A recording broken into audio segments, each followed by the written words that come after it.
Welcome in, Bills fans. This is your host, Izzy, and this is the Buffalo Bills Redzone Report right here on the Built in Buffalo YouTube, X, and Facebook pages, channels, whatever you want to call it. We're here to discuss the offseason, which begins Wednesday. On Wednesday, players can officially be signed to new teams or, to their previous teams. Doesn't matter. But we're going to discuss the dominoes that have fallen thus far, and we are also going to discuss potential future moves for the Buffalo Bills, free agents, and probably do a mock draft because they're fun and I like it. So, everybody, welcome. I hope you enjoy the show. Let's talk about it.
Welcome, everybody, again. I'm your host, Izzy, and this is the Redzone Report right here on Built in Buffalo.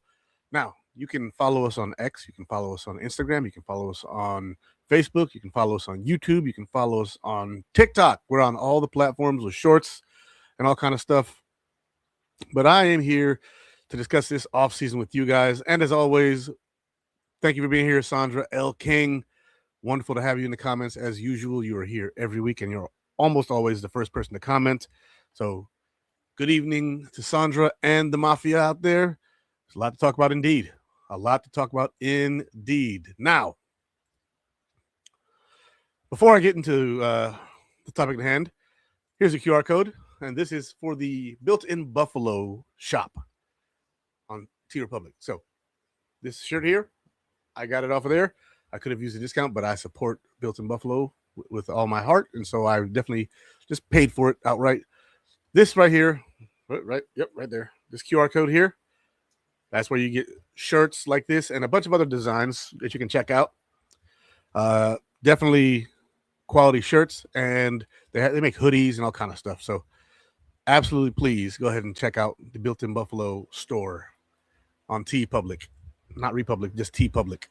So, sorry if you guys can hear a fan. It's not air conditioning hot here yet, but it is fan hot. So, got the fan in the window and the wind is blowing. So, bear with it if you can. And so, we're going to talk about first some of the moves that have been made here in the past week, and that is the releases. We're going to talk about the releases first. And the Bills have released cornerbacks Dane Jackson and Taron Johnson. They've released safety Taylor Rapp and wide receiver Curtis Samuel. Now, Dane Jackson, I know a lot of people didn't realize, was still on the roster, but when they signed him to the active roster last year in playoffs for the playoff game he played in, I tacked a year on this year at the veteran minimum. They cut him. They saved all the money for his contract. So Dane Jackson is now not here anymore. If anybody knew he was here still, they probably would have expected the Buffalo Bills to release him anyway. So, that being said, Dane Jackson is no longer Buffalo Bill, and it was probably the right move, probably the right thing to do. Now, Taylor Rapp, another one who we expect to be released. He had a first good 2 years with the Bills. Last year, his third year, second year of his second contract with the Bills. His first year with Buffalo was a 1 year deal, a prove it deal, so to speak. He proved it. Then his second year, he had another excellent year. And then he had the concussion. And then this past year, it was just all downhill from there. He wasn't healthy. The concussion really, derailed him. And they had an out in his contract this year and decided to go and exercise that out, especially with new defensive coordinator Jim Leonard taking over the defense. So now he is free to go sign wherever he likes.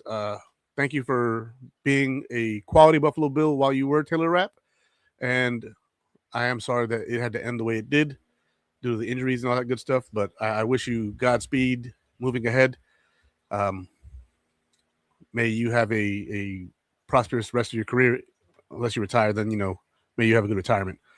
Curtis Samuel, man, he had so much potential, but the injuries just derailed him the entire time here. And I think that if he played, he would have produced more than he did. It was something like $28,000 per snap for him, just because we paid him so much money, like $24K per year. And at $24K per year, or not per year, excuse me, $24K for 3 years, or $24 million for 3 years. Jesus, what is wrong with me right now? $24 million for 3 years. It just didn't work out. And with the out in his contract, they saved like $6-7 million. So the right thing to do was to release him. There's no reason to keep a guy who's been injured the entire time and expect that in his final year he was not going to be injured. Let's see. Samuel and Rapp was a no-brainer. Rapp was injured during the season, had surgery to get himself ready for the free agent market. Yep. Say, I understand it's a business. I was sad about Taron Johnson. Yeah, and that's the thing. Most of us were sad about Taron Johnson. Question is he going to be healthy going forward? Could he have played safety in Jim Leonard's system? And if those two were not the case, then was he going to be worth the money he was getting paid to be a slot corner in this system? And was he, how do you say this? Was he a fit for this system? Was this system going to be ideal, or was he going to be ideal in this new system? Like, was the new defensive coordinator going to be able to use him appropriately? Like, you're supposed to build your defense around your players, but sometimes the defense you want to implement isn't going to fit a certain player. It's just not. And so maybe that's what this was, and they just wanted to get ahead of it, and they took their medicine outright. They didn't do it post June 1 cut because they don't get that money until after post June 1, which means it doesn't help them now. So, and they get $2 million cutting him now. So they just say, you know what, the heck with it. We'll just take all the medicine now and call it a day. So they take the dead cap hit, but they still see a little over $2 million in savings. So Taron Johnson, we love you, buddy. We hope that you have a good career wherever else you go. Hopefully you don't go to a division rival, but that's not up to us. When you break up with the person, you don't get to decide who they date next, and that's the reality of the situation. You got to mind your business at that point. And so, Taron Johnson, thank you so much for the great memories, the pick sixes, and just all of the big splash plays that you've made throughout your career. I appreciate the memories. Number 24 and number 7, number 1 in your heart, Taron Johnson. It's the end of an era as our slot corner. And yes, thank you so much, sir, for the service that you provided to the Buffalo Bills. Godspeed going forward. Now that we're done with the sad news, we can move on to the good news. Or, if you consider it good news, So the Bills have re-signed 3 players and traded for 1. The first person I'm going to talk about, which is the least likely to stick on the team, is defensive tackle Phidarian Mathis. Now, Phidarian Mathis is not really a good player, right? Let's call a spade, as my man Akeem would say. PFF grade was 35.2, terrible. His pass rush grade was the best part of his playability, 53.2. His run defense grade was pretty ugly, 34.7. Now, looking at him and assessing, he'd be a decent rotational guy on pass downs only. If it's 3rd and 12, fine, stick him in there. But on rundowns, I don't want him to see the field. That's if he even makes the team, because his cap numbers indicate to me, with $1.195 million as a salary, which is veteran minimum, and $250K guaranteed, they could cut him and save, $25K guaranteed, not $250. Wow, that was his signing bonus, is $25,000. So if they were to cut him, they would save $1.16 million, $1.17 million. Yeah, 1.17. if he makes the team, so be it. Fine. That means that he earned his spot. But if he does not make the team, the financial savings are there. So for Darren Mathis, I really hope that he can find his way, because I want all the Buffalo Bills to be successful. But if not, it's really no skin off the Buffalo Bills' back. They lose $25K. Whoop-de-doo. No one cares. The next player does matter, right? And that's offensive lineman Alec Anderson. He matters because he has produced. When I say Darren Mathis doesn't matter, I don't mean that he as a person doesn't matter. I'm saying that him and his roster spot are much lesser than these next three. Alec Anderson played our jumbo tight end role for a year, and it was the year after David Edwards played the jumbo tight end role, right? So for a couple years there, David Edwards was our sixth offensive lineman. When we would run, 12 or 13 personnel, we'd have Kincaid, Knox, and this guy in there, David Edwards. And then eventually, when we moved on from Mitch Morse, we slipped Connor McGovern into center, and then David Edwards took over as a starting left guard. We then re-signed him for, I think it was a year, added a year to his contract, or a year or 2 years to his contract. He played 2 good years for the Buffalo Bills at guard, and now he's out of here. When you look at Alec Anderson, he's played guard for us. He's played center for us. He's played tackle for us. He's played jumbo tight end for us. When David Edwards took over at left guard, Alec Anderson took over the jumbo tight end role as the extra blocker on the field who declared himself as a eligible receiver on the field, right? Because on offense, you have to have 10 linemen, 10 eligible receivers, and a quarterback. And the quarterback doesn't necessarily have to be the quarterback. It could be, a running back or a receiver if you're running Wildcat. But somebody has to identify as the quarterback receiving the snap, and then you have 5 eligibles and 5 linemen. That is the rule, folks. Excuse me. But Alec Anderson is back. He was a restricted free agent. And the Buffalo Bills tendered him 1 year, $3 million, $1.8 million guaranteed. Lets me know he's probably going to be here, and he's probably going to be competing for that starting left guard role. Now, who they bring in to help facilitate that competition, I don't know. They could bring back someone like Ryan Bates. They could go out for a bigger fish. They could go bargain bin shopping like we did when we picked up David Edwards, right? They could bring back David Edwards, even though they just re-signed Connor McGovern. It's highly unlikely because David Edwards, I think, is 28 years old. He had the 2 best years of his career. He played well for Aaron Cromer in Los Angeles as well. When he left, David Edwards kind of was thrown by the wayside. He was a 5th-round pick, I believe, of the Rams. And then now he's in Buffalo. And now he's a free agent from Buffalo. Excuse me. He was just in Buffalo, and now he's a free agent from Buffalo. So now David Edwards being a free agent and earning what's most likely going to be a big contract. Spotrac has him in the $20 to $25 million range, which is hefty. The guard range is exploding for contracts. There's a chance that, some team is going to be like, you know what? Guards are going into premium now. We got to protect our quarterback. We have to open lanes for our running back because the NFL is shifting more towards the run. And the Buffalo Bills had the NFL's leading rusher this past year in James Cook, who's 195 pounds, I think. I think he put on a little bit of weight. He was 190 at the combine. And then they said he put on a little bit of weight. You had the best rushing attack in the NFL this past year, one of the best quarterbacks in the NFL, and one of the more sacked quarterbacks, but David Edwards didn't allow many sacks. I think he allowed 2 of the whole year. So him walking in free agency is unfortunate. But the Buffalo Bills, they made a choice, and they chose to bring back their center, which is harder to find. And that center market is also blowing up.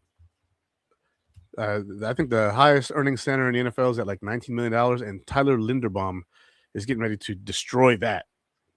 And Connor McGovern comes in at $13 million, which I think puts him at like 5th, 4th, something like that, which is a solid number for him. He was one of the better guards in the NFL or centers in the NFL this past year. So I'm looking up David Edwards now. He is 28 years old, like I said, 6'6", 308 pounds. He's a big old man. His PFF grade was 71.4, run blocking grade 69, pass blocking grade 73. I mean, he has earned his ability to go and test the market. He allowed 3 sacks and he had 3 penalties all year. Pretty good numbers. Like, the dude's a dog. He has earned the right to test free agency. Now, I'm looking at some comments here. Man, John Roberts said Alec will probably be the Bills starting guard. Possibly. I wouldn't say probably. I'd say possibly. He's probably penciled in right now as that. I'm pretty sure they're going to bring competition. Sandra L. King says, I'm glad they re-signed Connor McGovern. Me too. Me too. Eric Thornton comes in. Welcome back, Eric. He says that Wyatt Teller's an option. He might be. It depends on how much money he is looking to make. It really does. And his age. You know, like Wyatt Teller is a damn good player. Let me look him up real quick. I mean, we drafted him 5th round pick. Then we ended up trading him to the Browns, or he was a 6th round pick and we traded him for a 5th, or he was a 5th and we traded him for a 6th, some of that. He wasn't going to make the team anyway, and that was a mistake. He's 31 years old. His pass blocking has declined quite a bit, but his run blocking rate is really good. So if the idea is Deion Dawkins is a great pass blocker, Connor McGovern is a great pass blocker, so you have Wyatt Teller in there, and his pass blocking should improve because that Browns O-line was garbage, as my son would say, doo-doo caca. He had 4 penalties last year and 3 sacks as well that he allowed. So not bad. Definitely an option. I think that David Edwards will be more expensive than him this offseason, so that's an option for sure. William Rogers in the building. I've been a fan of the Buffalo Bills team when O.J. Simpson was on the team. Wow. So you've been a fan of the team for a while. Very cool, my brother. Hi, all. Michael DeBella. Welcome to the chat. See, are you not watching the Sabres tonight? They're playing great. So I'm not a huge hockey guy, but I'll probably check out the highlights. I'm starting to get more and more into hockey, but now that the Sabres are good, it's easier to do so. But I'll probably check them out. Sinks the rock pile on Jefferson. Man, Jefferson. Sandra L. King. Heck yeah. See, Connor took a lower price to stay in Buffalo. Yeah, he did. Because he could have gone out there and made a lot of money. Connor McGovern could have gone out there and made a lot more money. He could have made, closer to 16 a year, maybe 17 a year. But he decided he wanted to be here. He loves it here. He loves Joe Brady. He loves Josh Allen. He loves his teammates on the offensive line. And he loves the city of Buffalo. So he wants to continue with the culture that he was a part of for the last 4 years in Buffalo. And that being said, he made his choice. Michael DeBella, thank you, sir. Thank you for being here. I've been a fan, a young boy created. All right. All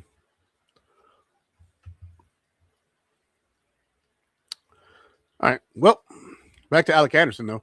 He's likely to be what do you think we do with our other safety spot? I want Brisker. I like Jaquan Brisker. I do like also Cameron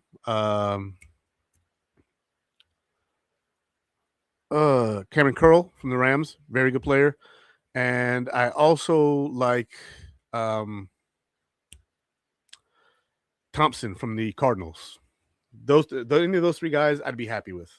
But Jaquan Brisker is a dog, man. See, what if SVPG comes into camp and is better at center than any left guard in the competition? Do you move McGovern back to left guard? It's something interesting to think about, in my opinion. I think it's possible. I think McGovern signed back here to be a center. If you move him out to guard, you may have to adjust that price. But, yeah, that's a tough one.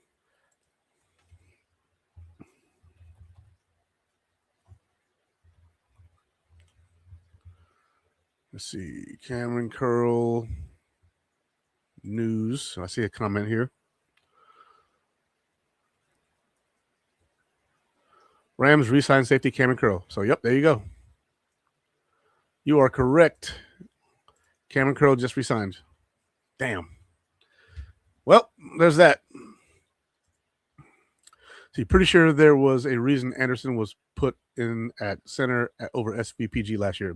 Me too. I think so too. Granted, against the Jets, which this isn't saying much because it's the Jets, they both played really well. The only starters on that O-line that played, or starter, was Osiris Torrance. He's going to be due for a pay raise here soon too, or a new contract, or they could trade him. But I think that they're most likely going to give him a contract. Definitely a good run blocker. Not as good as a pass blocker as he had been in the past, but yeah. Pitzer comes in. All right, I haven't seen your name in a while, man. Thank you for commenting. I don't get a lot of X comments, but thank you for hell yeah, showing that it can be done. Blankenship or Locke from Denver for safety. I think PJ Locke is more of a depth guy. He could start, but I think he's more of a depth guy personally. Blankenship though, hell of a starter, hell of a tackler, pretty good in coverage. I like Blankenship. My man Jacob Spears, Izzy, let's go. Love you, buddy. Since I learned of the Buffalo Bills, sorry. That's cool, man. It happens. Some of us are not technologically inclined, buddy. It is what it is. See, I can't believe they got McGovern for only $13 million without him testing free agency. Look, if you want to be somewhere, you want to be somewhere. Look what they do with Matt Milano's second contract, right? We all thought he was gone, right? When Matt Milano signed his first contract after his rookie deal, we thought he was gone. We didn't think he was going to be starting or coming back. And then he told his agent, look, I don't give a damn what the deal is. Get me back to Buffalo. I want to be a Bill. And he resigned. So when you want to be somewhere, you want to be somewhere, and you'll make sacrifices to do that. If you don't care about the place, the people, or anything like that, and you just want the money, then you'll take the money. It is what it is. See, what do you think that they're going to do or going to after okay, what are they going to do in the upcoming draft? We'll get to that later because I think I'm going to do a mock draft simulator. So you guys can throw me some ideas when we do it. See, if Alec Anderson starts, who do you think is the Bills' sixth man? Ooh. That could be a draft pick. Give me 1 second, guys.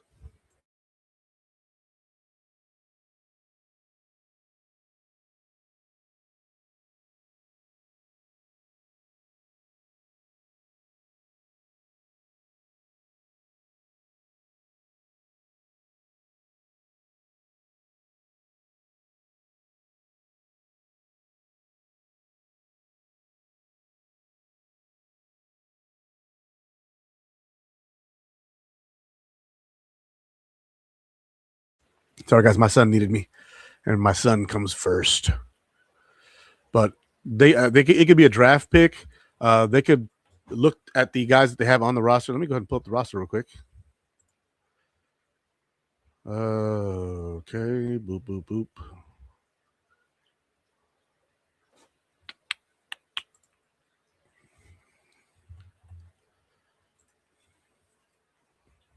I'm pulling it up, guys. Just bear with me here. Team. Position. So guards we have on the roster currently are David. Nope, he's not here anymore. McGovern and Torrance. They have no other guards on the roster as of right now. Alec Anderson technically guard, but they have him listed as OL because he plays the entire offensive line. Then there is tackles: Spencer Brown, Deion Dawkins, Tylen Grable could be the sixth guy. Ryan Vandermark if he comes back. That's tough. So it's probably going to be one of the guys that we have, or they'll draft and or sign some depth.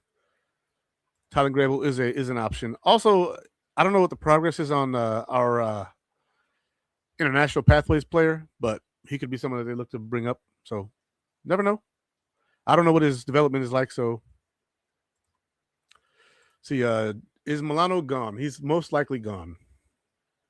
He was a safety in college. So he's never played 3-4 linebacker. I don't know if he's played in a 3-4 defense before, but he's never been a 3-4 linebacker. And looking at the linebackers we currently have on the team, Dorian Williams is a good fit in the 3-4. Terrell Bernard played in 3-4 in college, and as did Joe Andreessen at Bryant University. So this is up his wheelhouse. Are those guys the answer, or do we need to address it? I think we definitely need to address linebacker. We'll probably carry 2 to 5 inside linebackers this year coming up. We'll probably not 2 to 5, 4 to 5, and we'll probably carry 4 to 5 edge rushers this year, and we'll probably carry 6 defensive tackle type players from what we're used to defensive tackles. The big fat 280 to 330 pound guys. or bigger because, Walker is definitely bigger. But we're probably going to be looking for a nose tackle. And so the roster spots are going to be dwindling, and they're going to be looking to bring guys in like Alex Singleton. So, yeah, Michael DeBella, thumbs up. Thank you, buddy. Tyler Grable, okay, I already saw that comment. Also, if you have a family and making $50 million and your family is happy and settled where you're at, is it really worth an extra 10 to 20 mil to move the family to a new location? No, it's not, because what if they hate it there? What if they hate it there? Like, you're already a millionaire, multi-millionaire. Your net worth is good. If you're responsible with your money, there's no problem here. Amen. Heck yeah. And Sandra, boom. I see your comment.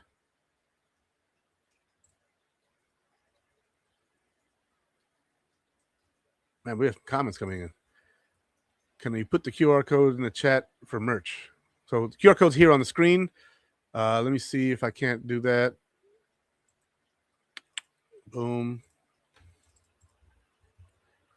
Copy that. And it is in the comments on YouTube and on Facebook. See, Trey White is gone again. He's gone for now. I don't know if they'll bring him back. He's not really much of a how do you say this? He's not really a big man cover guy, but it could happen. He had a really good year this past year, and so I wouldn't be mad if they did bring him back. But he'd probably have to come back at the minimum as a depth player. He may be looking to get paid one more time, but he does love Buffalo. Yeah. See, we also have Chase Lunt. Yeah, we do have Chase Lunt, and he could probably be that guy, as said by John Roberts. All right, Lunt will be the sixth lineman role. Very possible. Leo Chenal as linebacker. I love the idea of Leo Chenal as linebacker. Why do I love Leo Chenal as linebacker? Played with Jim Leonard at Wisconsin, knows the system, would be a seamless fit. And he's currently rotational piece in the Chiefs, and I believe the Chiefs run a 4-3. So moving back to a 3-4 would be beneficial to him. I'm gonna look up the Chiefs defense right now. Lineup. Base defense is a 4-3. Yeah, so he was a depth piece in their 4-3. So he was their third linebacker. Him coming here, he'd probably start. Because this system is the system that got him drafted. See, we have a super chat. Heck yeah. Jesus do 101. I'm happy with the DJ Moore trade. Hoping in free agency we can sign someone like Owe, Jalen Phillips, or similar. I think Hendrickson might be too much money. Very likely that Trey Hendrickson is too much money. It really depends on his balance of, how much money he wants to make versus, whether he wants to win a Super Bowl or not, or if he wants to, just be on a contender, or if he wants to be in a community where the team is tight-knit. I don't know what his priorities are, but likeliness is he's going to get offered a lot of money and he's going to take it. He's 31 years old, so he's probably got 3 to 4, really good years left, as long as he doesn't get hurt. So we'll see.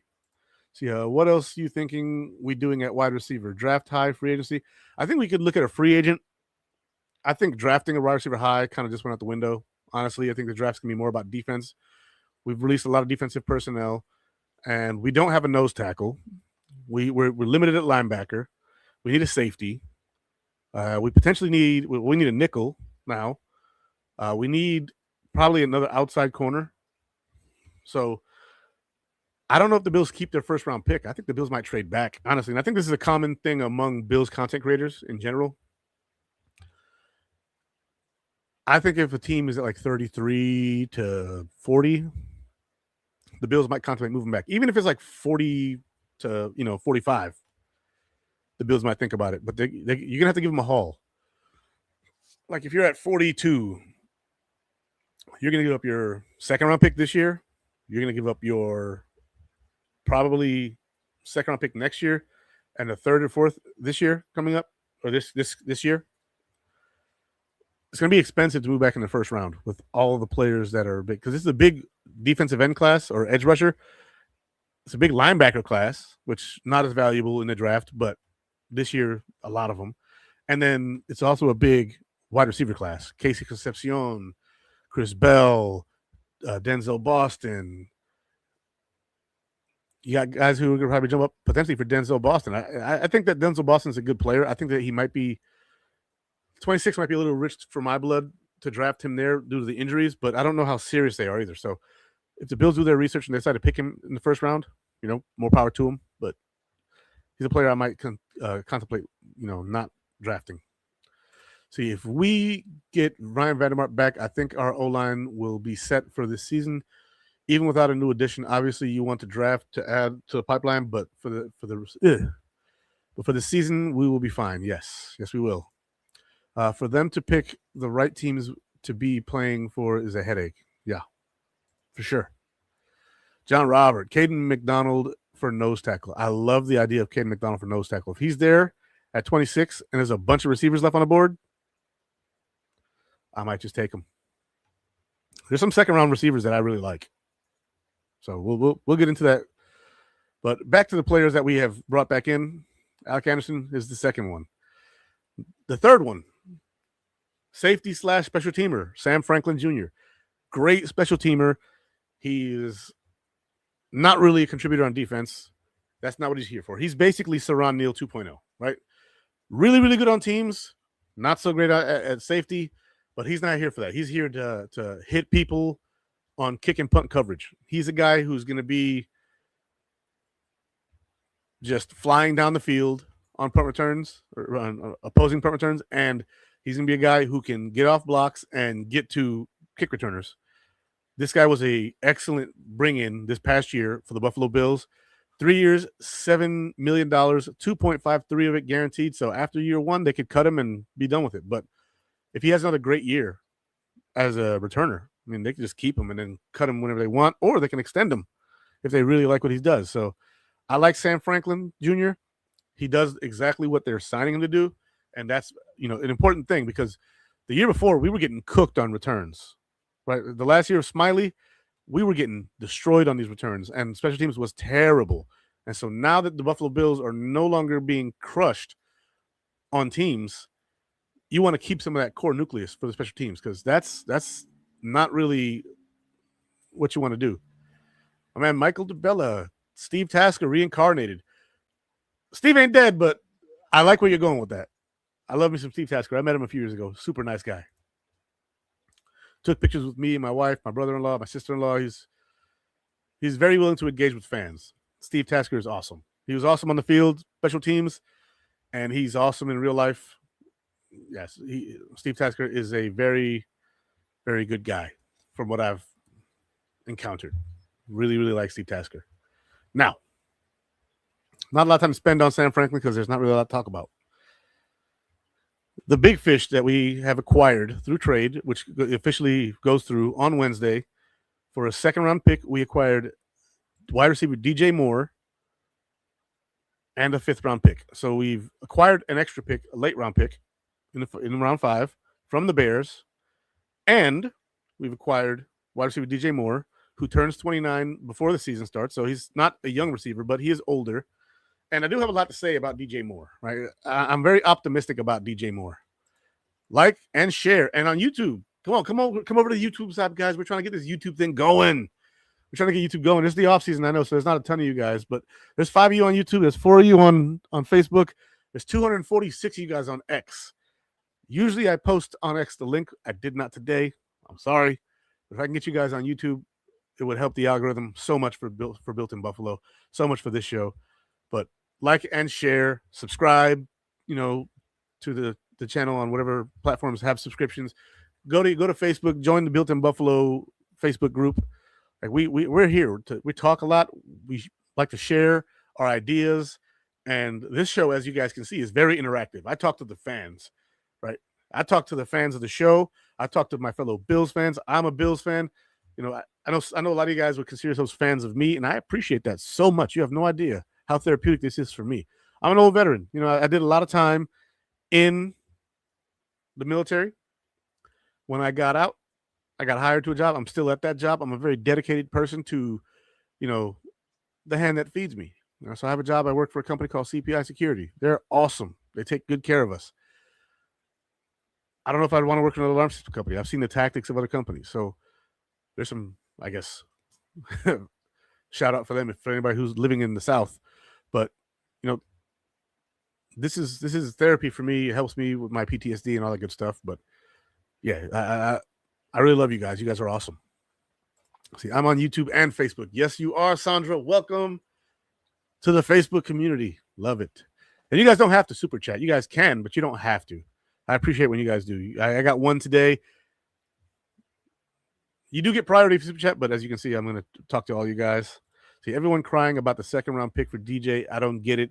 It's a late second round, pretty much a third. DJ is a weapon for Allen. I love it. Yes, that's kind of where I'm at too. It's pick 60. Like it's damn near a third round pick, right? So it's not a third round pick, but it's close enough to a third round pick. Now, we did draft Cole Bishop at 60, so we can get good quality players at 60. But DJ Moore, the last 2 years, has kind of had some regression in his play. Not really. He has had some regression in his relationship with his quarterback, right? When he got to Carolina, he had Cam Newton. He was young, and he put up around 1,200 yards a year. Then he got to Chicago, and with Justin Fields throwing the ball, dude had like 1,200 yards. They draft a young guy, Caleb Williams, and the chemistry is not there. It's clearly not there. He seems frustrated with the quarterback play. There are times where he looks like he's giving up on plays, which is a clear sign that the wide receiver is not happy with his target share, nor is he happy with the placement of the ball. So, what do? You get traded to the Buffalo Bills. Now you're with one of the best quarterbacks in the NFL, if not the best quarterback in the NFL, in Josh Allen, who plays very similar to Cam Newton. I'd say he's better than Cam Newton, obviously, with the numbers he's putting up. But Cam was a dog, absolute freaking menace when he got to the NFL. And you have a wide receiver core where you're clearly the top dog, right? It's him and Khalil Shakir and Dalton Kincaid. Those are the top three receivers on his team right now. And one of those three is a tight end. Joshua Palmer could come back and play the opposite side of DJ Moore. DJ Moore is going to be the X. He's like 210 pounds, 6 foot 210. He's not a small wide receiver. He's built like a running back. He's built more like a running back than James Cook is. James Cook's like 5'11", 195. This dude's 6 foot 210. Big boy. Now, when he got to Buffalo, they already did restructure his contract. John Robert, I see you there. They did restructure that thing. Now, it's not a restructure in the traditional form. So they moved some money around for his contract. He's getting $24 million roughly this year, $24 million roughly next year, and then like $15 million is guaranteed his third year with Buffalo. And then after that, they could let him go, or if he's still doing good, keep him with nothing guaranteed. They could extend him if they really like what's going on. Probably at a lower number because he's getting old. It really depends on how much he likes it here. So DJ Moore, I think, is a very underrated move. We, the therapy, can I call myself a doctor now? Sure. Dr. Spin. We call you the Spin Doctor. Wooka, wooka, wooka. So yeah, next is to restructure. Okay, we already talked about that. Sabres are about to be in first place as long as they don't blow the lead. Hey, don't jinx it, bro. Luckily, this is real wood right here. I got you. See, did hell freeze over? I don't know. What does that mean? See, I want them to still go get Mike Evans, give someone to show Coleman the ropes. That doesn't have to necessarily be his body type. It could be someone like DJ Moore. However, I wouldn't be opposed to it for the right price, but I think that he's kind of going out there gauging the market so he can go back to Tampa with a number and resign in Tampa. I think that's really what he wants to do. I don't think he wants to be anywhere but Tampa. He's played his whole career there. Phenomenal. He's guaranteed to be in their Wall of Fame or their version of it, and he's most likely a NFL Hall of Famer, like Super Bowl champion, Pro Bowler, most years. Like he's just been a beast his whole career, and so I'd love to see that. If my wide receiver room is freaking X, Y, and Z, Cole Bishop, or not Cole Bishop, what am I talking about? Khalil Shakir, Mike Evans, and DJ Moore, sign me up. Because then behind that, Joshua Palmer, Keon Coleman, and whatever rookie you bring in. If they bring in a rookie, maybe they bring back Brandon Cooks and decide to go, veteran room. Very possible they do that. Brandon Cooks should not be too expensive. And yeah, I wouldn't be opposed. Oh, yeah, there we go. Hell yeah. Wouldn't be opposed to any of that. That's a hell of a wide receiver room. Shavers is going to miss the year, buddy. He's going to miss the whole year. He did his ACL in the playoffs. That's a 9 to 12 month recovery, and then when you come back, usually it's like 6 months after that you finally get right. He's going to miss the whole year, which sucks because he's 26 now. So when he gets back to form and gets back to ready to play, he's going to be 28, which I welcome him as wide receiver 6 at 28. But it sucks for a guy like him. His story has been so wonderful that he did all these years on the practice squad. He finally earns a spot. He gets a bunch of playing time. He's one hell of a run blocker. He takes snaps away from Keon Coleman. Takes a jersey on game day away from Keon Coleman at times, and then tears his ACL. That's so unfortunate. So terrible. But still a great story. Till the end.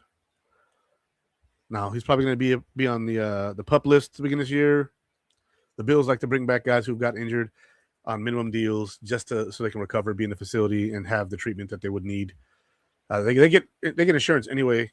For the first 5 years after they exit the military, their NFL insurance continues. But man, how unfortunate for him, man. Mary Smith, hello, how you doing, Mary? Good to see you. But yeah, the DJ Moore trade was excellent in my book. At this point in time, after DJ Moore being traded for and then re-signing Connor McGovern, which I don't know if I put that in here. I did not put that in here. Let me put that in here.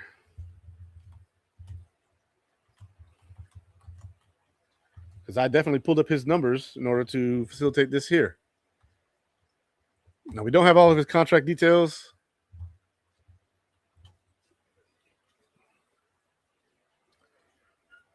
And let me go back. I think it was $32 million guaranteed.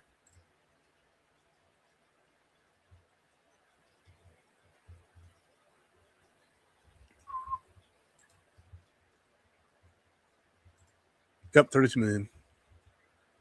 I want my thing to be accurate.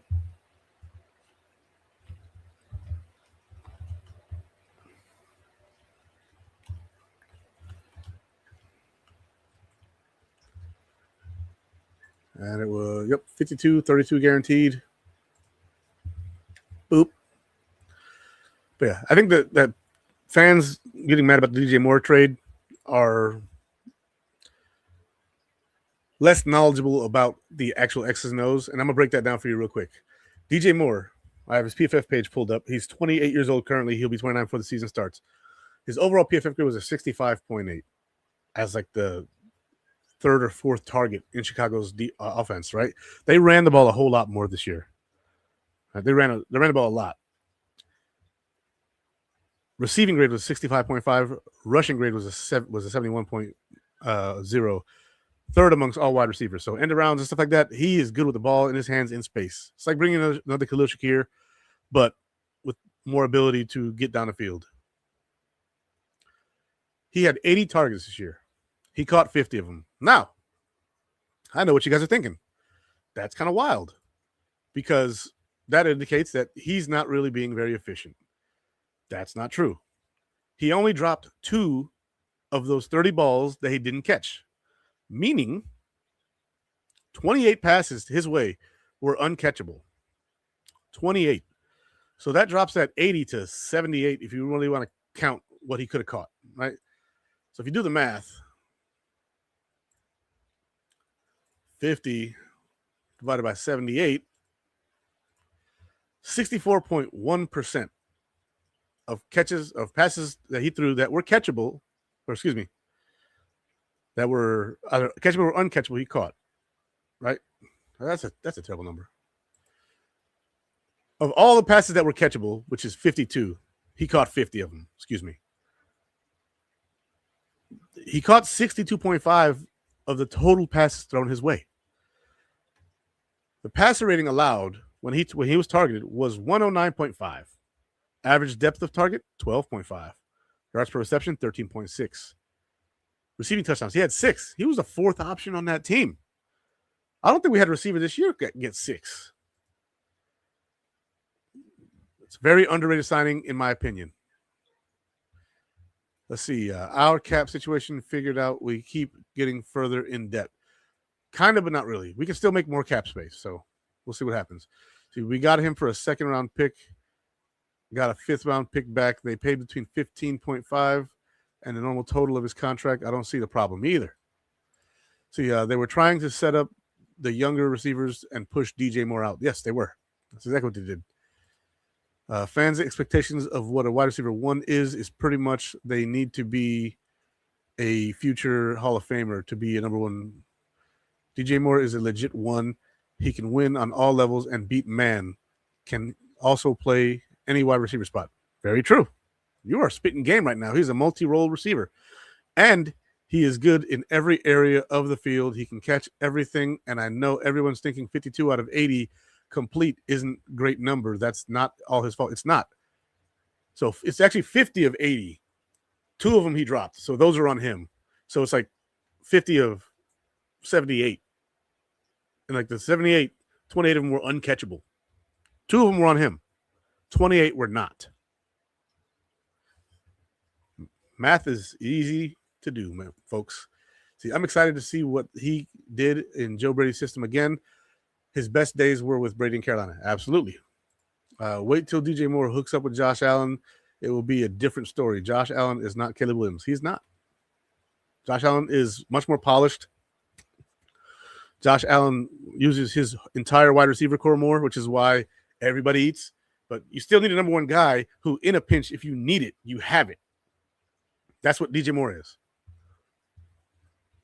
Now, the most recent move, the Buffalo Bills brought back center Connor McGovern at a number of $52 million per the contract for 4 years. So 4 years, $52 million.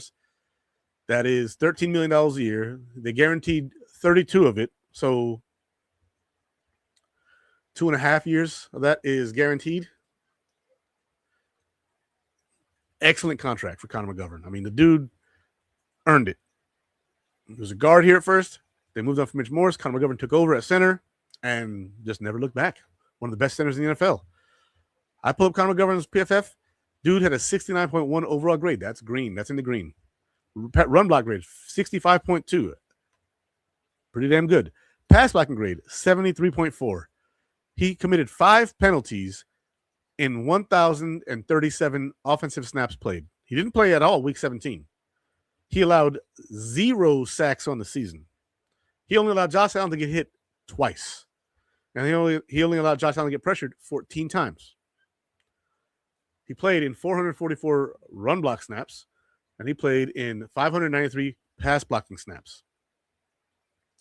He's been with the Bills since 2023, and he will be with the Bills for 4 more years, totaling his career for 7 years if he plays out the entire contract. Dude is a beast. Dude is a beast.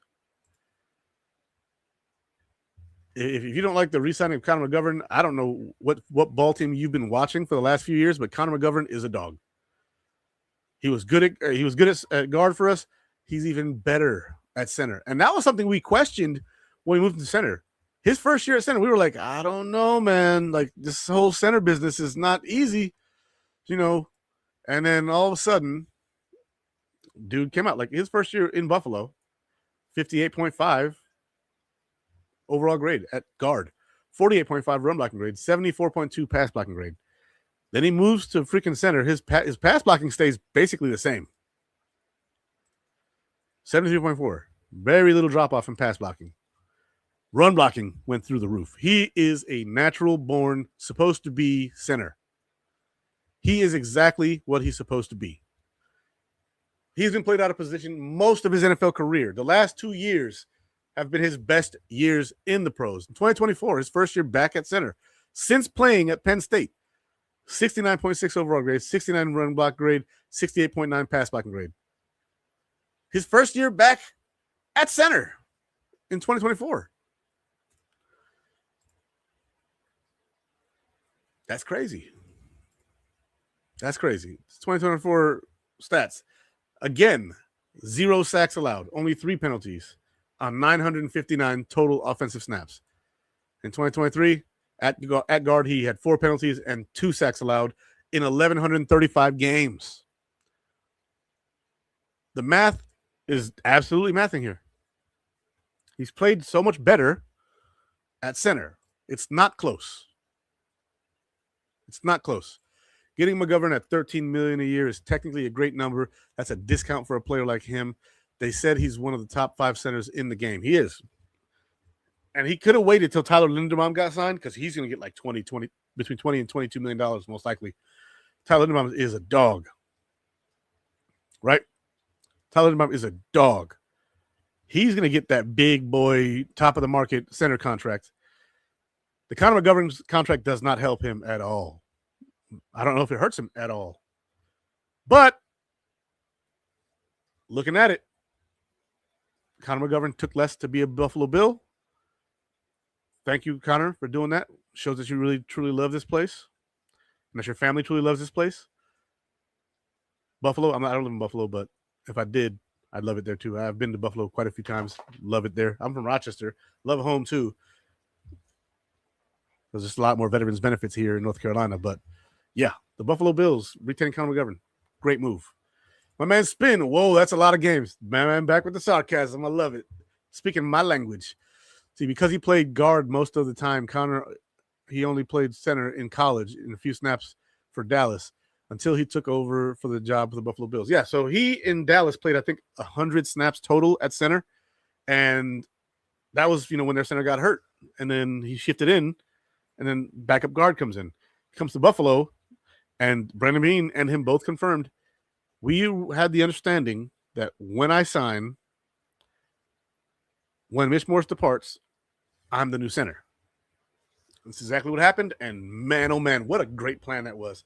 Look, I know we sit here and we poke holes in Brandon Beane's philosophies and drafting and stuff like that, but he's made some gems in free agency. Like where he lacks in the draft, free agency, he's made some gems. He's also had some hiccups in free agency. Like he hasn't been able to draft an edge rusher to save his, or to sign a free edge rusher to save his life. From the Murphys to the Von Millers, which is mostly due to injury, and the draft was kind of up and down. You got Rousseau late in the first round. He's basically played up to the 30th pick that he was picked at, but he also drafted AJ Epinesa, who, late second rounder, played up to that. I think, he gave us 6 years and averaged like 6 sacks a year for a late second round pick. That's probably about right, especially for a guy who had to lose all that weight the first couple of years and really make up for it. AJ Epinesa, he did what he did, and he's not here anymore. I think that if he was drafted and Jim Leonard was our DC then, and we ran a 3.4 then, he stays at that natural weight he was at in college and probably does much better, but it's neither here nor there. I think the coaching definitely has an effect on who you sign and draft, but we're going to see what Jim Leonard can do with these boys. Michael DeBello with the thumbs up, and Rochester here too. Let's go, Rochester. 585, stand up. Don't we have to be under the cap by tomorrow? No, we have to be under the cap by Wednesday. Wednesday is the magic day. And you're going to see the Buffalo Bills pull a bunch of the proverbial levers. They're going to restructure Josh. They're going to restructure Deion Dawkins. They're going to restructure and or release Dawson Knox. They're going to probably restructure, or they already restructured Spencer Brown. They could cut or restructure Josh Palmer, but they only save freaking $500,000 by doing that. If they traded him, if they found a good trade partner for him, even if they did a pick swap, if they don't want him, which I think that they probably do want him. The injuries last year hurt a lot, but and they've seen this movie with Curtis Samuel, but I don't know if that's the same thing. I don't know if you can equate those two things. If you were to restructure Christian Benford, you could save another $1.5 million or so. Let's see. Michael Hoyt, they can restructure. There's a lot of restructuring they can do. They can move some money around. There's plenty of moves to make. But yeah, I'm confident that this won't be too hard. So yeah, Brandon said he's going to be very aggressive, and he asks people to chain him down to the desk because he'll get hyper aggressive. Period. And he just wants to make sure everyone's on board with it. Yeah, Brandon Bean is more aggressive when it comes to player personnel acquisitions. McDermott not so much. McDermott is very conservative in that regard. I don't think he's a very conservative coach. I think that as coaches go, he's less conservative than people would say. But when it comes to his personnel, he's much more conservative in that way. He likes his guys. See, do not reel Brandon and be aggressive. Do not reel Brandon in. Let him be aggressive. Let's see what he really can do. You got to use some commas, bro. Deion Dawkins can restructure. Yeah, they could extend him. They could restructure him. They could do a lot of stuff. See, I think he knows that if he doesn't produce a Super Bowl within the next 2 years, he's gone. Yeah, next 2-3 years, that's it. All right. So we have talked about all the players, the dominoes that have fallen. Let's have a little fun. Let's do ourselves a little mocky draft real quick. Boom, mock draft simulator, share. I'm gonna pull this up, boop, and we're gonna drop the banners or the side profiles.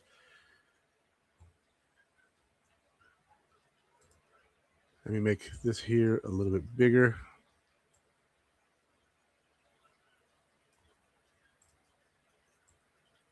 We'll make me a little smaller. Grow that up a little bit. Save. So you guys don't care what I'm looking like. All right, so mock draft simulator. Let's close some windows out. Boop, boop, boop, boop. There we are. Bills, we're going to slow it down a little bit so we can see what players are taking. 7 rounds into the draft. And as you can see on this simulator, I'm using the PFF one this time because the NFL Draft Bus one has not taken into account the trade for DJ Moore, so we still have our second-round pick. PFF has taken that into account, so we're going to use PFFs. Also, I see their grading system a little bit more legit now at this point. So here we go. We're going to start the draft, and Fernando Mendoza, Arvell Reese, Jeremiah Love. We're going to get to pick 10. Boom. All right. So we got through 11 picks. The first 3 picks, or 3 picks, not surprising at all. 4th pick, not surprising at all. David Bailey going to Tennessee. Francis Mauigoa going to the Niners or the New York Giants. Not a surprise either. Ruben Baines going to the Browns is a little bit of a surprise to me because they need offensive line and receiver help, but it's neither here nor there. Linebacker Sonny Styles going to the Commanders. They just lost Bobby Wagner to free agency, most likely. So you go get that beast in the draft. First wide receiver off the board, Carnell Tate from Ohio State. Goes to join fellow Ohio State teammate Chris Olave in New Orleans. First safety is off the board. Caleb Downs goes to the Chiefs. Mansour Delane, first corner off the board, goes to the Bengals. They definitely need cornerback help. And Kenya Sadiq, tight end, goes to the Dolphins. In this scenario, I do not see the Buffalo Bills trading up at all. They did restructure Oliver and make part of his contract into a signing bonus, saving about $10 million. They did that. Yes, they did. But that's not really a signing, so it's not something I'm really counting into this episode's information. See, I think he knows. Okay, I already did that one. All right.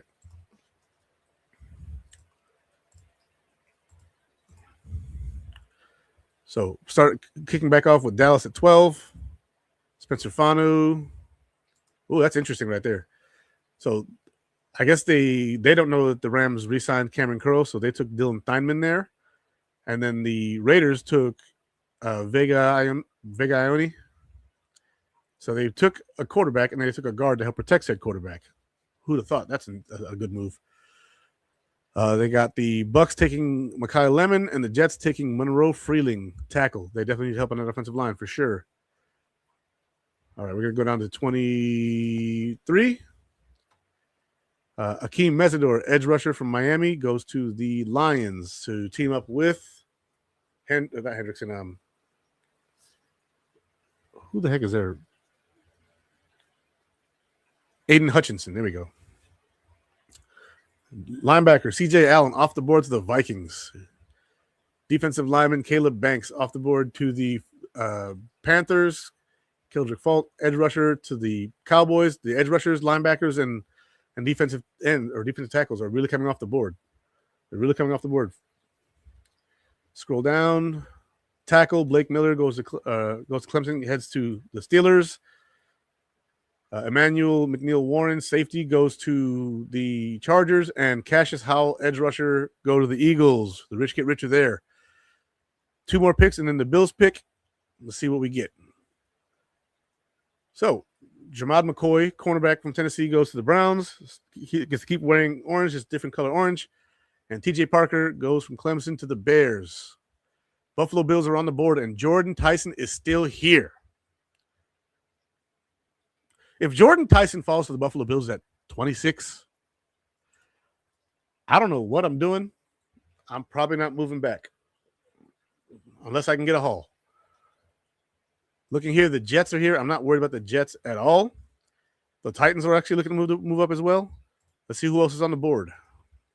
Jordan Tyson, Omar Cooper Jr., Caden McDonald, Peter Woods, Denzel Boston. Peter Woods is 310 pounds, so most likely not a big fat bastard in the middle. Denzel Boston is still here. Casey Concepcion is still here. I feel plenty comfortable trading this pick. Look at Jordan Tyson.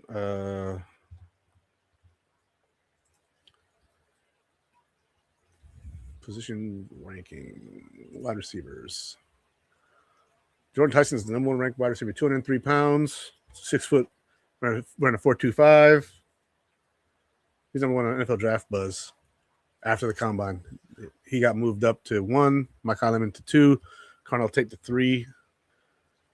Man, that's a toughie. But Jordan Tyson's sitting here. Let's see what some of you commenters say. Take Tyson here. I love Concepcion or Cooper. They did restructure Oliver. Okay, we already had that comment. My man Kim says, take Tyson here. That is super tempting, Kim, but we need players, and we don't know who we're getting in free agency.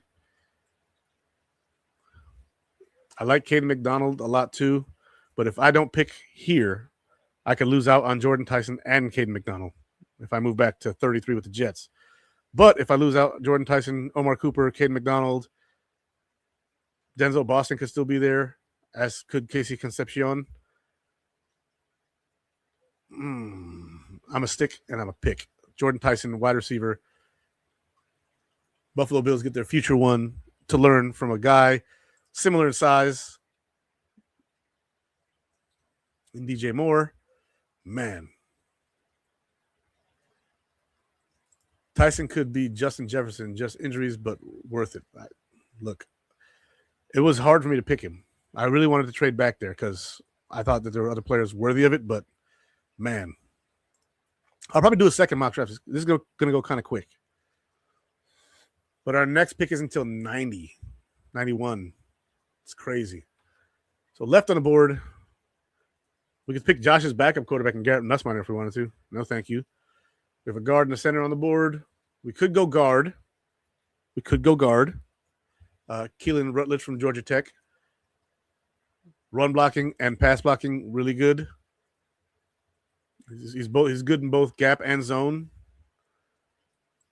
This could be a guy we look at here. Edge rusher LT Overton from Alabama. He played in 13 games. He had 2 hits and 5 sacks. I'll pass. Antonio Williams is another wide receiver I really like in this draft. The Bills were not to get our boy there in round 1. This guy right here is a guy I really, really like late in the draft. 5'11", 190. He's 21 and a half years old. statistically, outstanding. Played mostly out in the outs in the slot though. That's the thing. He had 19 wide snaps in 2025. He had 265 in the slot. If the idea is really to play DJ Moore and Khalil Shakir on the outsides and then draft a guy who's a slot, this guy would be that idea. He had 611 yards and 4 touchdowns this past year. I like the pedigree of this kid, but I'm going to go with the guard out of Georgia Tech, Keelan Rutledge, guard of the future for the Buffalo Bills. We are now in round 4, where the Buffalo Bills have 1 pick. Then we have 2 fifth-round picks, and we have 2 seventh-round picks. That dog needs to put a sock in it. All right, so here we are in the 4th round. Tight ends on the board. Wide receiver Brennan Thompson. That's the speedster. Another guy who could play outside or slot. He played more on the outside. He had 348 outside snaps. He had 53 inside snaps. He is a small dude, though. He's only like 5'9", 170. So he's a small guy. But his contested catch rate is doo-doo. His thing is speed. But if someone can stick with him, he's not really that useful, which is why he's sliding down here in the 4th round. Looking a little further down, Jacoby Lane is another guy who I believe is more of a slot guy. Nope, more of a wide guy. 271 snaps out wide, 64 in the slot, 750 yards, 4 touchdowns. Another guy that the Bills could target late if we didn't draft one high. Tight end, halfback, safety, Bud Clark, TCU. Grades out excellently. 6'2", 190. Coverage grade good, run defense grade good. This guy right here would also be a safety that could very much complement Cole Bishop.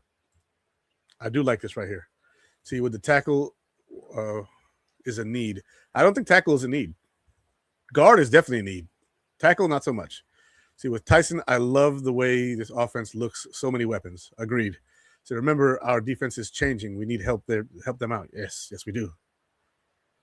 But if the draft doesn't fall that way, it doesn't fall that way. So, but I'm taking this safety here. Where'd he go? Right there, Bud Clark, safety. The rest of this draft is probably going to be defense. And trading back is what I wanted to do because of the defenders on the board. Freaking sofa licker. Dog is back here just licking the couch.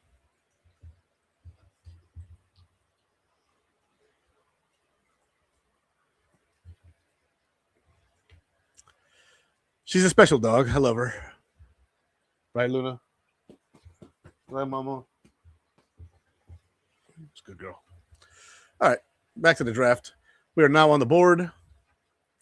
And we have defensive lineman Albert Regis from Texas A&M. Pass rush grade, not great, but run defense grade through the roof. And 317 pounds, 6'1". Could be a candidate for our nose tackle. Let's take a look if there's any other defensive lineman here right after him. Skylar Gill Howard from Texas Tech. So a bunch of Texas boys. So 6'1", 290, more of a 4-eye or 5 tech in this defense. I'm not seeing a lot of guys. Quintavious Hutchinson from Boston College. Pass rush grade 69.7, 71.5. First look, he's 6'3", 240, so it's probably one of those bendy guys. Let me see how he looks over here. Edge.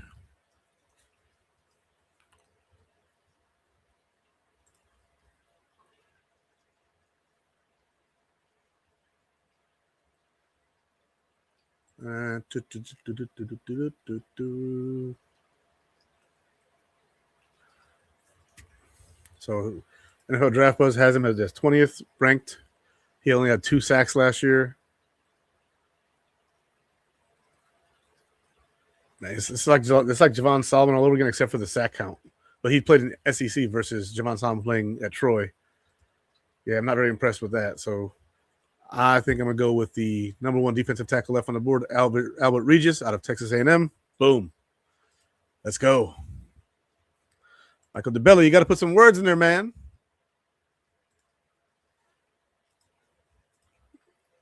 We're back on the clock. Just a few picks after. And on the board, we can take our quarterback of the future. Just kidding. Our backup quarterback of the future, Cade Klubnik here if you wanted. I would be against that personally. There's a halfback here we take one every year. Julian Neal, cornerback out of Arkansas. Run defense grade, really good. And coverage grade 76.5. Played in. So now I gotta look his name up. Copy that name and see where he fits mostly on defense. Julian Neal, 6'2", 203. Had 2 interceptions this past year, 34 yards off those interceptions. He is a outside man cover press corner. So he's a guy that you could look at as a depth piece if you wanted to look at replacing Trey White with a rookie, get younger and cheaper. Or you can still bring back Trey White, have this guy and Trey White as your secondary options because we know Dorian Strong's unfortunate situation. I hope his surgery went well. This guy could be a guy who it's Benford, it's Hairston, it's Trey White, and it's Neal. And then you want to bring in a slot guy. I don't know how much we're going to run 2-4-5, but probably more than we do 3-4 actually. So we have this guy here. Going down a little bit more, Thaddeus Dixon out of UNC. I've heard this guy's name before. I haven't watched a lot of UNC football, even though I live here in Carolina. I'm a Syracuse fan. Don't at me with that. 6'1", 195. Outside press man, cover corner. He had 0 interceptions, 0 reception yard. He defended 6 passes. He must have been injured or something. He's from LA. So there's that. And safety, Jalen Stroman. I drafted a safety already. Jeff Caldwell, wide receivers, Cincinnati. We already took one. Linebacker Trey Moore from Texas.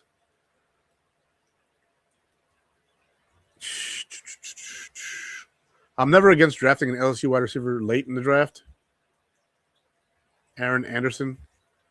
All right, so I don't mean to put a racial spin on anything, but this feels like a white guy's name. No offense. But I could totally be wrong. And I'm very wrong. He looks kind of like Javon Solomon a little bit. He's 5'8", 191. Holy shoot. His 40 time is 4.34. He didn't run at the combine, so that's an estimate. Or did he? Oh, he did run at the combine. 4.34 at the combine. Okay, wow. Slot receiver. Man.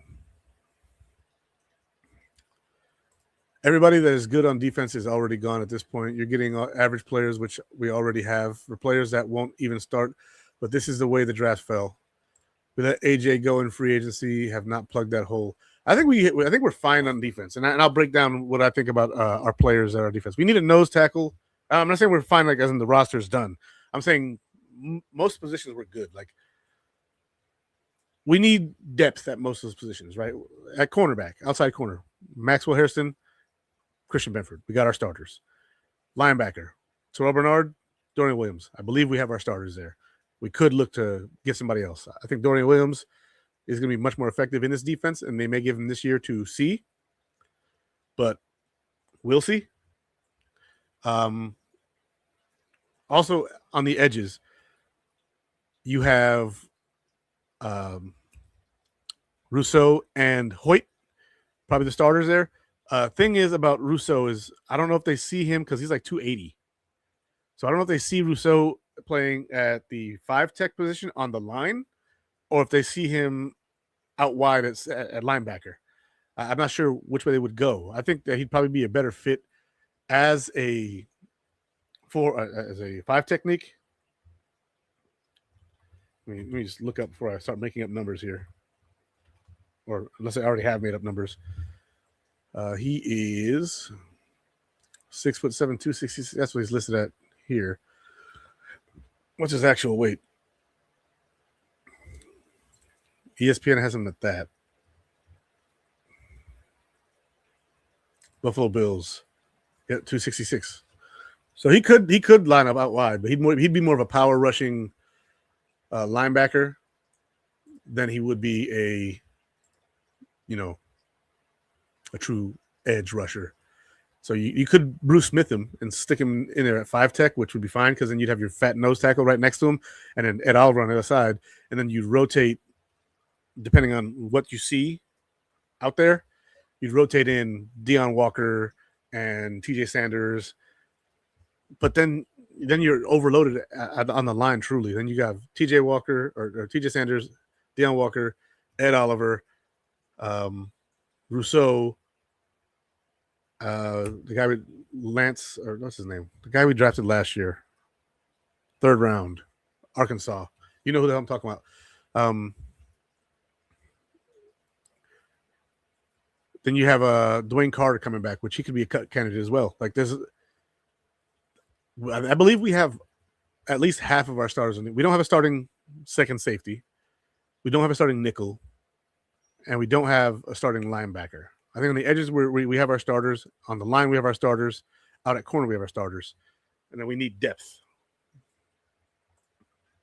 All right, so there's a slot receiver there. I'm not sure. Caden Curry from Ohio State. He had 12 sacks, 14 QB hits. This could be a diamond you find later on in the draft. He is 6'3", 260, so shorter, stouter edge rusher. Caden Curry. Whoop.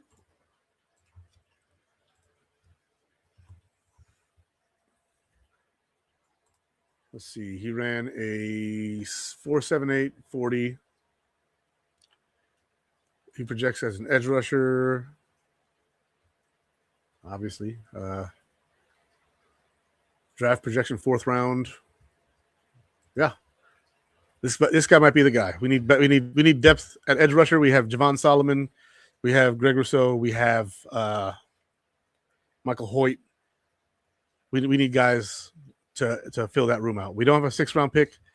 And here's another thing, guys.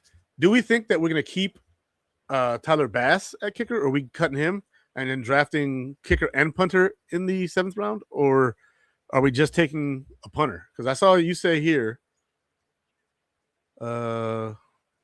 somewhere someone said late punter. Pitzer said late punter. I agree with that, right? They could bring back Wisnowski. He was solid for us last year, but he's not really been great throughout his career.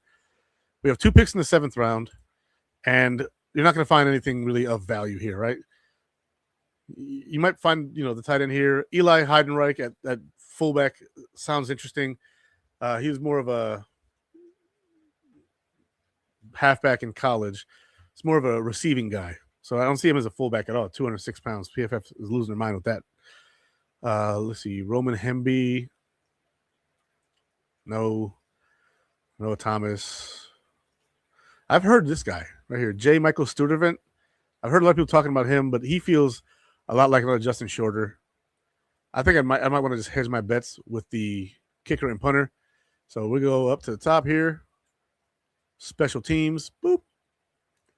And draft a new kicker. Let's see. I don't even know how Graves this guy. Let's see if I can look him up over here.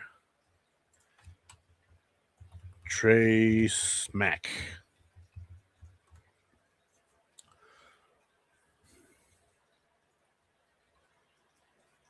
They don't even have a grade for him. Okay, so see, Bass got new Timberland boots. He'll be fine. There was a few players that played injured during the season. They had surgery this offseason, hoping they'll be good when the season starts. Time will tell, Sandra. I don't know. They could save some money cutting him. So I'm going to go with the kicker, Trey Smack, out of Florida. I've heard some good things about him, mainly from other content creators like Joe Marino on Locked On Bills. And then I'm also partial to the punter from Syracuse. Jack Stonehouse. Let's see if the other website has anything on him.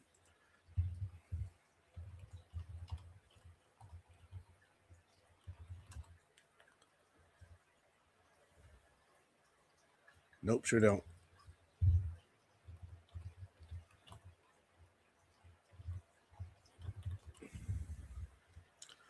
He's a goofy looking kid. Got a 70s mustache and 70s hairstyle.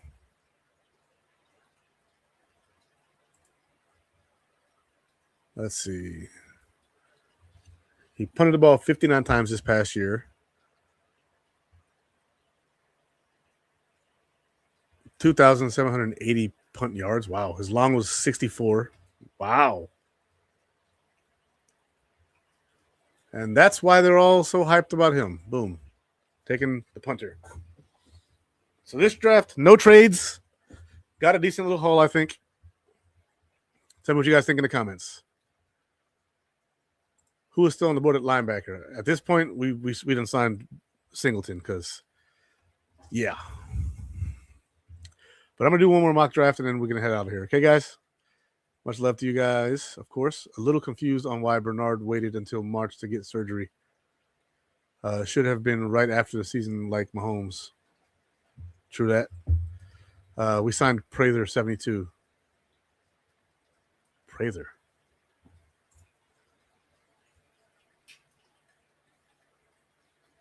Roster. Jaman Rasta.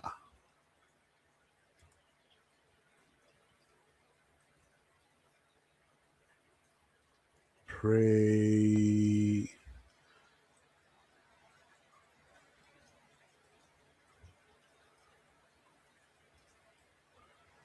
I'm not seeing a Prather. Let me see. Is he a futures deal? Order, Trujillo.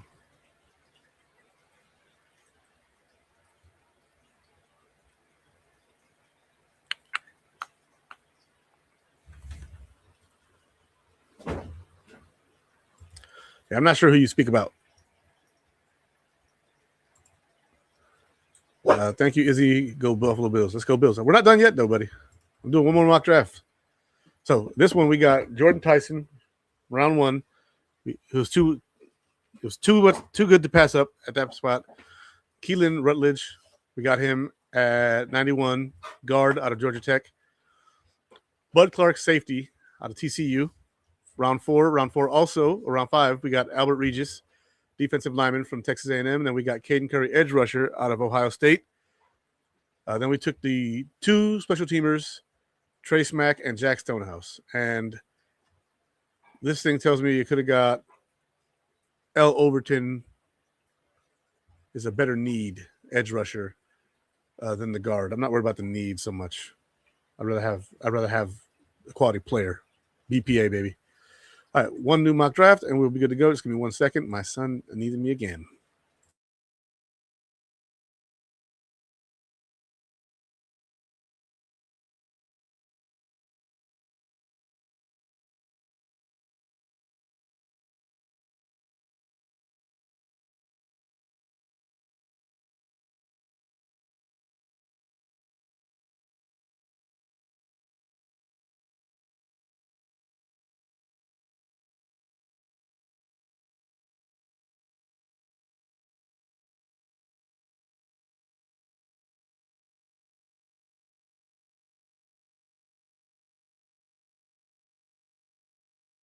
All right. My son needed to talk dinner.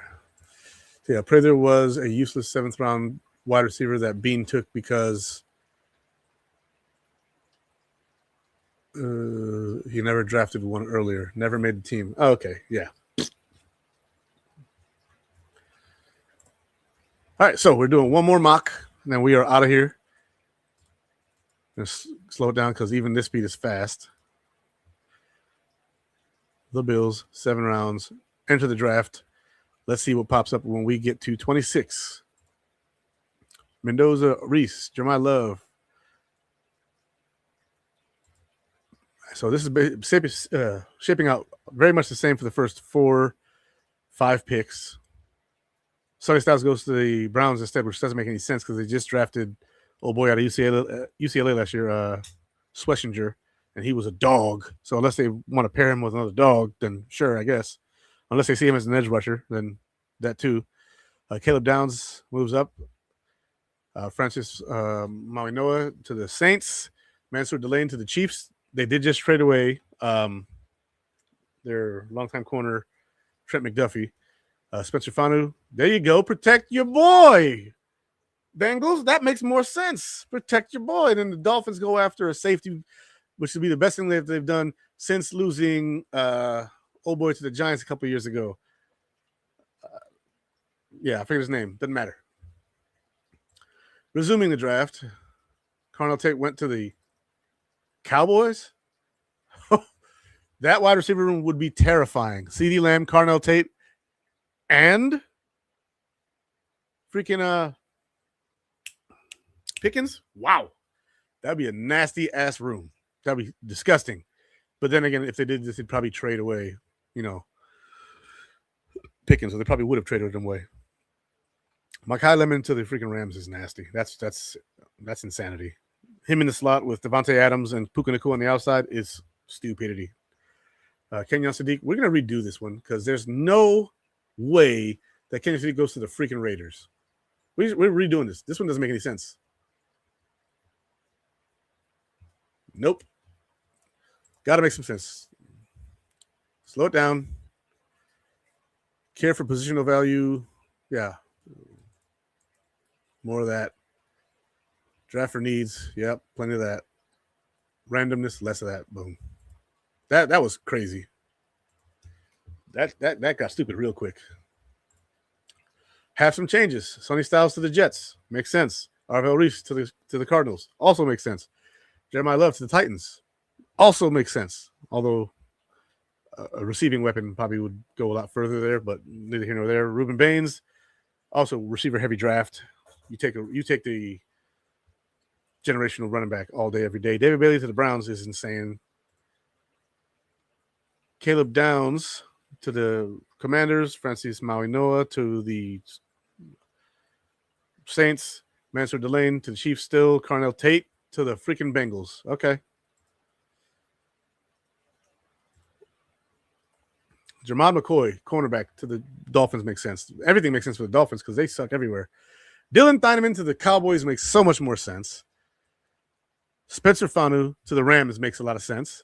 And then Vega Ione to the freaking Raiders makes way more sense than another tight end.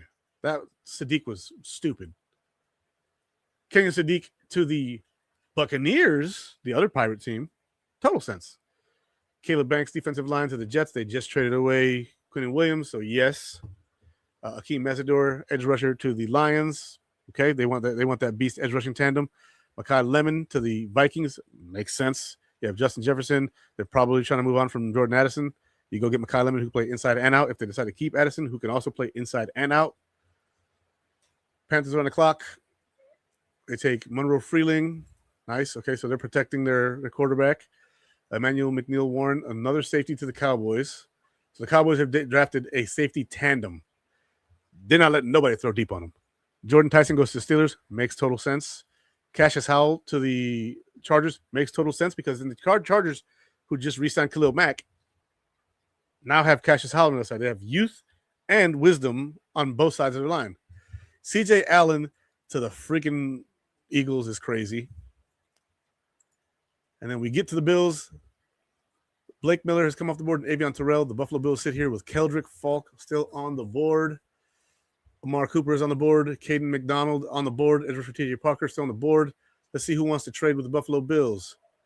The Broncos want to trade with the Buffalo Bills. They want to move 4 spots, and I think I'm going to let them. So we're going to take their 30. We're going to give them 26. We're going to take 62. We'll give them 91. And let's see.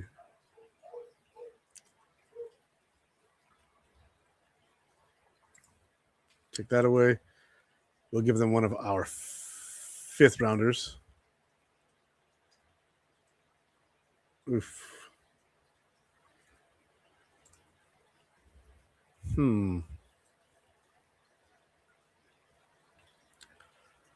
So we move back 4 and we move up quite a bit.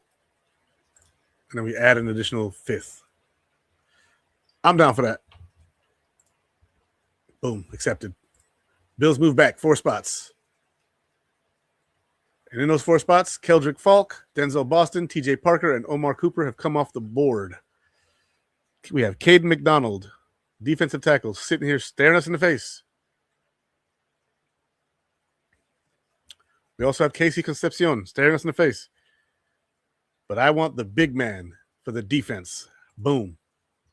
So we traded back and still got our... What the...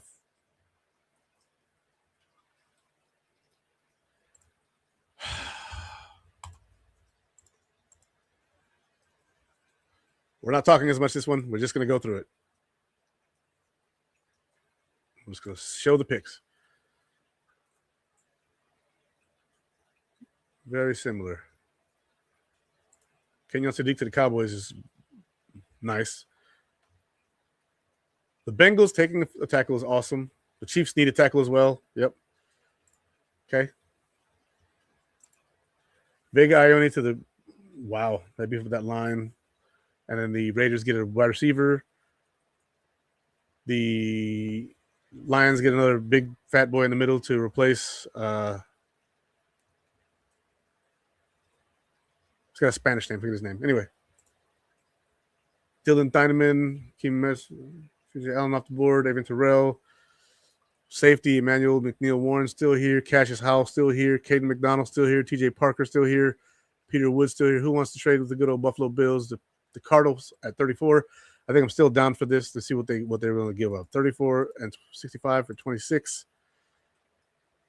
And we throw them our 4th. What if I threw him a 5th? Yeah, I think I like that because then we have 2 seconds, or excuse me, we have a second, 2 thirds. That's the second one pick too here, I think. Yeah, so 2 seconds, a third. Yeah. Trade not accepted. Okay. Throw him a 7th.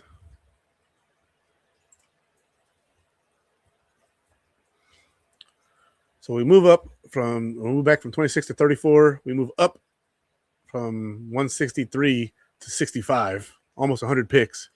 And we throw in a 7th round pick just to make it happen. Boom. How's on the board? Denzel Boston. We're on the board now. We're looking at Casey Concepcion. Kristen Miller. First look. I think this is a no-brainer. I'm just going Casey Concepcion right here. That's a no-brainer to me. Top of the 2nd. Let's go. We've got freaking 2nd, 3rd round picks to make this happen.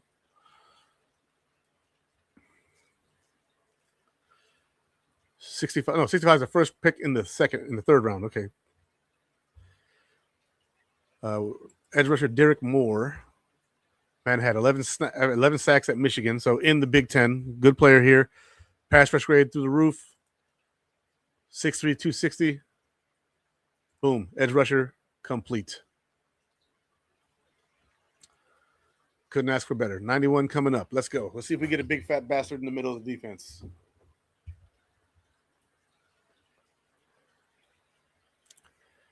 $91. So we've taken a wide receiver. We've taken an edge rusher. Linebacker. Anthony Hill's here. Okay. See who else is around. Antonio Williams is here. Keyshawn Elliott. Dante Corleone, who I really like. 6'1", 335. He's a dog. The Buffalo Bills, we took an edge and we took a receiver. We need a linebacker and we need a safety. So now our next pick is at 126.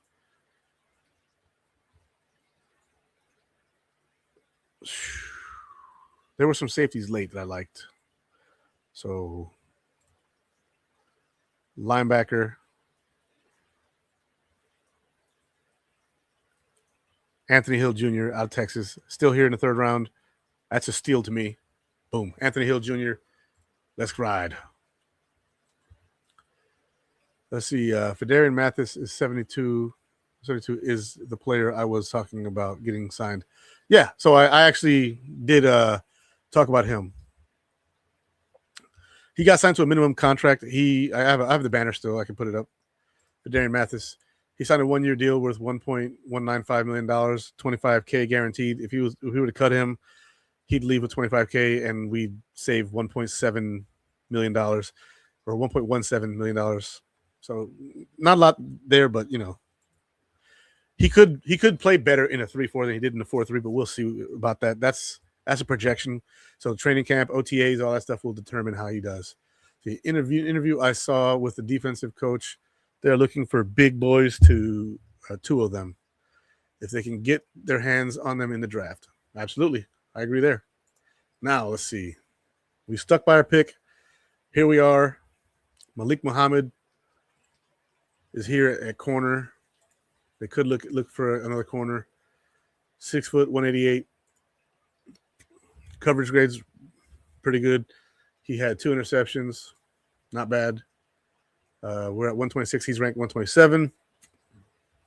We could double dip at receiver and go get Brendan Thompson if we wanted. Or we could go look at Jacoby Lane here. Safety Bud Clark is on the board again, and we do need a safety, and I like that pick. So I'm going to go ahead and take Bud Clark, safety, out of TCU. And he will compete with whoever else we bring in for the second safety spot. And he'll compete also with Hancock. Waiting for pick 166. And boom, we are on the clock. So we've got our DB. We've got our linebacker. We've got our edge rusher. We've got our wide receiver. We sit here and the Bills double dip at safety and go Michael Taff out of Texas, who is excellent safety. As you can see, coverage grades through the roof. Run defensive grade is 72.0. Dude had 47 tackles this past year, 21 of them assisted, 339 coverage snaps. Did he have any picks? He played slot sometimes, played corner quite a bit. Here we go. Snaps by alignment. He's played in the box quite a bit, but he is really good in coverage, so that could help our boy. They could double up at safety, which I think would be smart, because as of right now, we only have 2 on the roster that are actual true safeties. When I go to the Buffalo Bills webpage here, and I sort by position, and I go down to the S's, we have Cole Bishop, Jordan Poyer, Darnell Savage, Hancock. They must have Hancock at DB. Jordan Hancock and Cam Lewis. But Cam Lewis is also a free agent. So Jordan Hancock, Cole Bishop, and freaking – yeah, that's it. Jordan Poyer, Darnell Savage, DeMar Hamlin, and Cam Lewis are all free agents. So it would behoove them to double dip at safety. Just would be a smart idea. Let's see what else is available here, though. Do they have a big fat bastard for the middle? I'm not seeing one right now. Caden Curry edge is still there. Linebacker Owen Heineke from OU, who I do like. Owen Heineke is really good. Excuse me. Man. They have a guard here from Kansas. Grades out pretty well. And Bredeby's done pretty good with some late round picks, even though he traded him away. Sorry for that outburst. Wide receiver Tyron Montgomery from John Carroll. I've heard some good things about this kid, and I see why. Receiving grade through the roof. I believe he went to the Senior Bowl and really lit it up. Played in 14 games this past year. Let's see, 1,500 yards with 15 TDs. This is where your double dippers. What's this? We are at 166. He's at 194, so we'll probably have to trade back a little bit to get a real value here. See, the Jets want to trade up. I can trade up with the Jets. 175. Or trade back to the Jets. You get 166. Nope. Nope. Nope. Wow. You guys are really being sticklers for this here.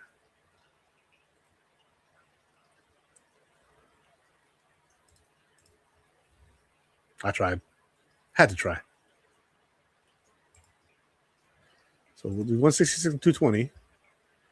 He was 175 and 207. So we move back 9 spots, and then we move up 13. All right. Resume draft. Hopefully that wide receiver's still there.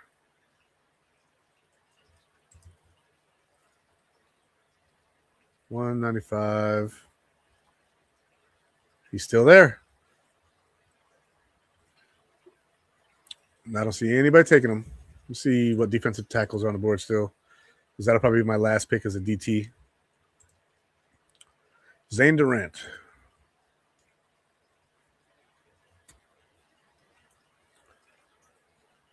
So he had 4 sacks for Penn State. He is 287, not what we're looking for. Cole Brevard, Texas. I've heard about him. 0 sacks, 0 hits. 346, big boy. Let's see, pass rush grade 67.9. Run defense grade, that's what we need right there. He's ranked at 201. Trade back again. The heck with it. We got 177. Oh, they got 177, so we trade 175. And we want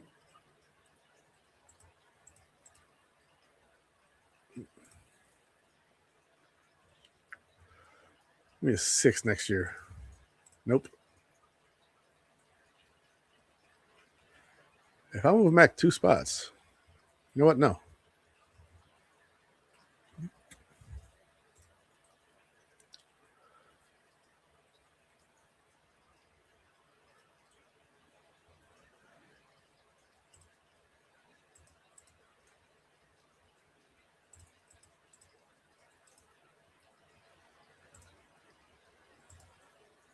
Try to take it all. I tried to take it all. You know, we'll give you our 7th next year. Give me it all. Boom. Resume. There's one more trade to make. Who wants it? 182. Oh, snap. The Cardinals want it.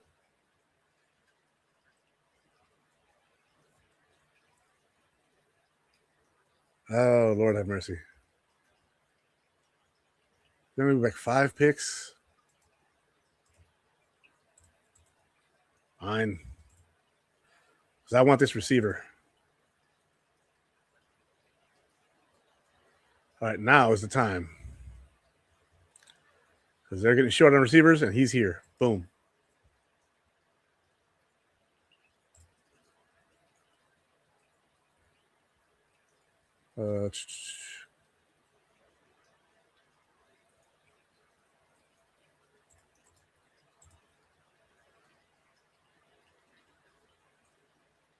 The heck?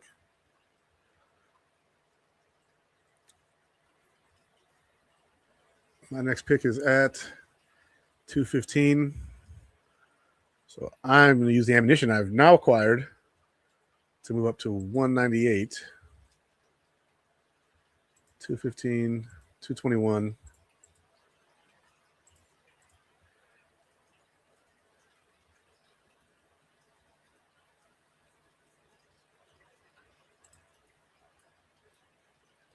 Okay, whatever.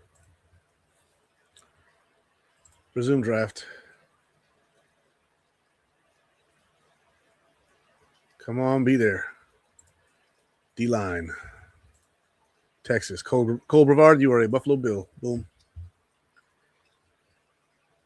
And we have 2 more picks. And with those, I'm still taking the same 2 kicker and punter combo if they're still there. Let's go. Did a lot of wheeling and dealing, didn't I, boys? Special teams. Put a lot of effort into this draft. Holy crap. Smack that. All on the floor. Smack that. Too. Whoa, whoa. Stonehouse. Boom. So I still got my kicker and punter that I want. And got a nice little haul in the draft. Let's see what you guys think in the comments here. Let's see. There will be a lot of 1-year deals just like in 2020. I agree. I can see 1-year deals for like guys like Singleton, or I can see like a 2 or 3-year deal with like the 3rd year being optional, something like that. There's going to be a lot of free agents out there. Let's see what this is complaining about now. I drafted Casey Concepcion when C Hood cornerback. I don't care about C Hood. I don't need a corner. I need a receiver. So bite me.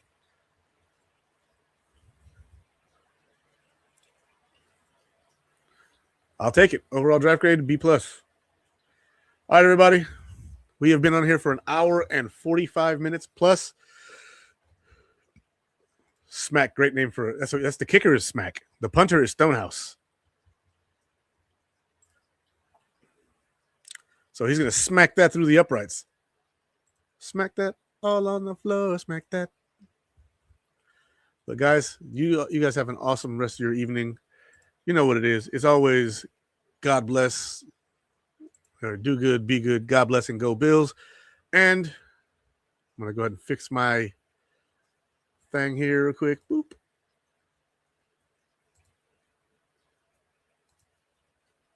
All right. I love you guys. You guys have been great. Thanks for being here with me, spending time on your Sunday. You could have been anywhere else, but you decided to be here with me, and I appreciate it much.